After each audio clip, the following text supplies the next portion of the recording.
to remember that in series, current is always the same.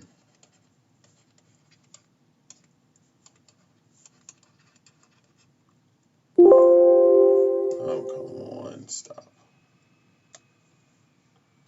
Shoot.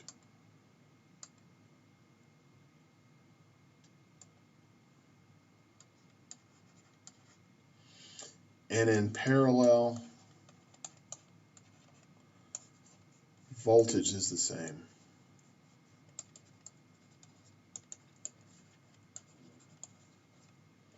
And so the trick is to first find, so the step one is to take any circuit and find the equivalent resistance, which has one resistor in it and one voltage. And so we can do a question like that one on the sheet, so I can show you how to use that. And then when you're working backwards, you're just going to use these two things to figure out what the voltage drop is or what the current is. So I am not even going to write the voltage in there. I'm just going to write the important stuff, which are these resistors. So I have that resistor and then these two resistors. That's the only important thing. So tell me how many ohms each one of them has. 30 and 40 and 15, I think, for that one. So it's 15 for this one. 30 for that one. 30 for that one. 40. 40 for that one. Doesn't have. We don't know what that one is. So I'm actually going to have to, we'll get down to the equivalent and then I'll figure out what it is. Okay.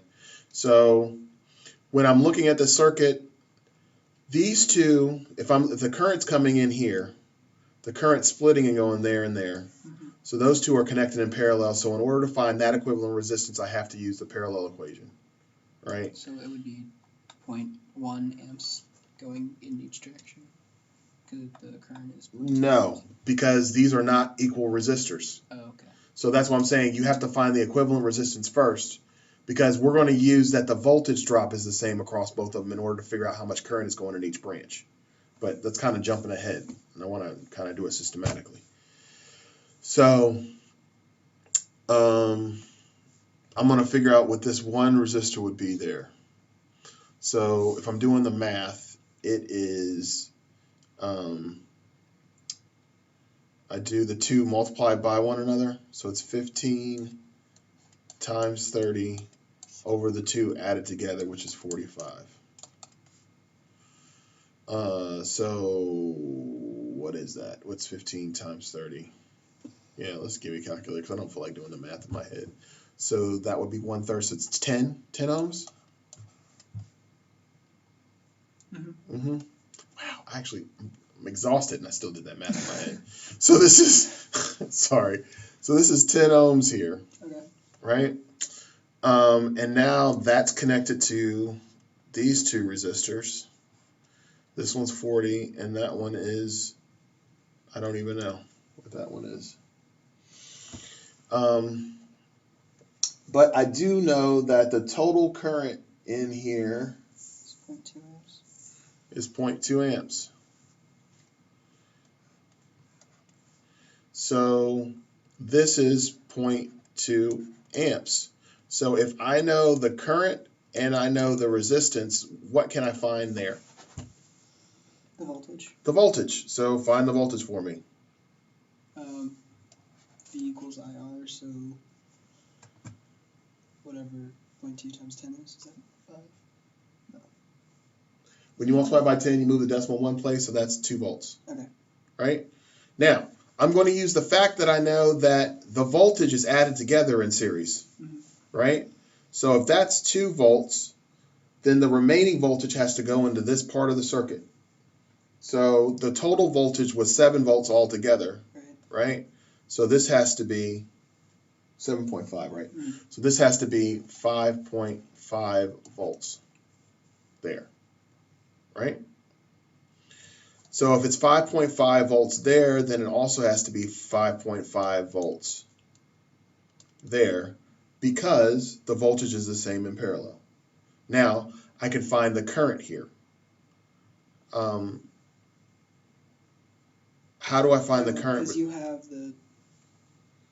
I have the 40 and the 5.5. Right. So I is equal to V divided by R, right? So do that in your calculator for me. What is 5.5 divided by 40?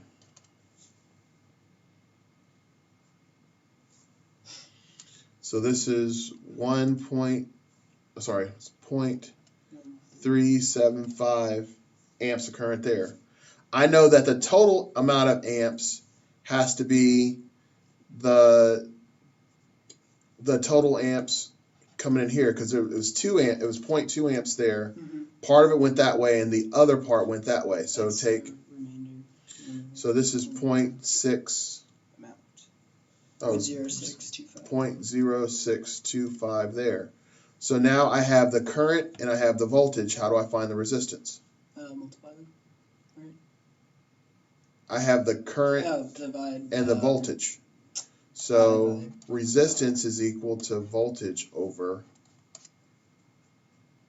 So my voltage is 5.5 volts, and my current is 0.0625. So what is that resistor there then? 88. And that's how you do the problem. You use the fact that you know that that's the current is the same or voltage is the same, right? Anytime it splits, whatever it is, it has to add back up to the stuff that was behind it. So that's actually how you do the questions. Did you have a problem doing that question, by the way? Mm-hmm. I mean, well, actually, we didn't have to do that problem, but that helps because of the easier ones. Okay. Yeah. So actually, you now have that one. It'll be on the website, awesome. Just as practice. Because that question is actually harder than give me all the resistors and stuff and find the total current, blah blah blah, which is how they normally start you off. Okay.